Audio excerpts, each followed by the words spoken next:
Oui, parler de la question de la démographie, c'est évidemment parler de l'humanité, de l'humain, hein, des humains. Et effectivement, ces questions d'accueil, de politique d'accueil, c'est d'abord se poser la question de comment on fait humanité.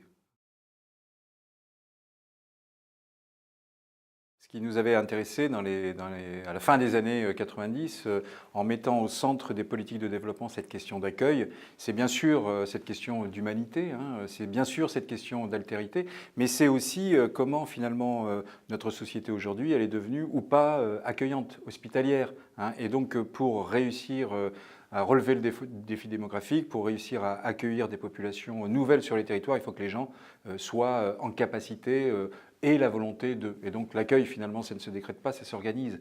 Et on a cette brique essentielle qu'on appelle la culture de l'accueil, qui permet en fait à simplement à dégonfler certaines représentations, à faire tomber certains clichés qui ont la vie dure et qui font qu'aujourd'hui on est dans une société tendue, où les gens ont peur finalement, si j'exagère à peine, mais de sortir de chez eux, quoi. Et c'est ça qu'il faut travailler dans cette question d'accueil et de défi démographique. C'est d'abord être en capacité de vivre ensemble, c'est d'abord ne plus avoir peur de l'autre, mais penser l'autre comme une ressource, comme quelqu'un qui va nous permettre de mieux vivre. Voilà, c'est vraiment ça l'enjeu. On ne réussit pas une politique de développement local, donc une politique d'accueil, si effectivement les populations ne se l'approprient pas et ne sont pas d'accord.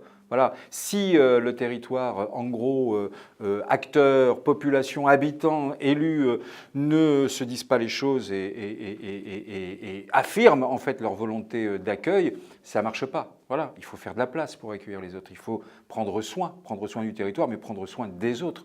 Ça, c'est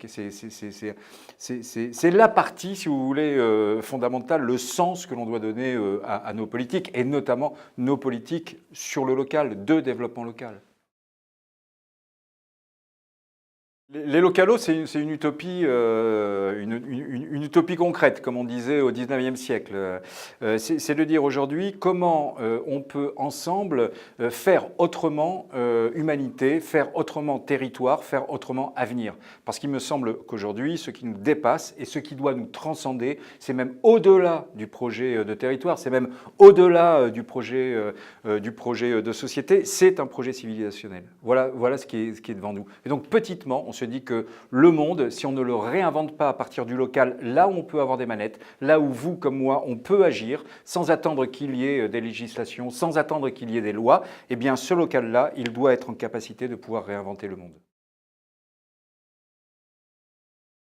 J'ai les chocottes. Oui, je crois qu'on peut se dire ça. Voilà, moi je suis quelqu'un qui vit dans la nature. Moi je vois plus d'hirondelles, je vois plus d'insectes, je vois une biodiversité qui est en train de crever.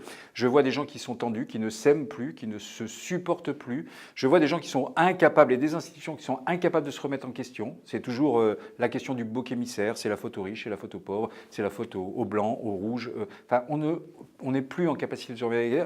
Et je vois en fait une société qui est tendue et dans une confusion qui ne sait plus vers où aller.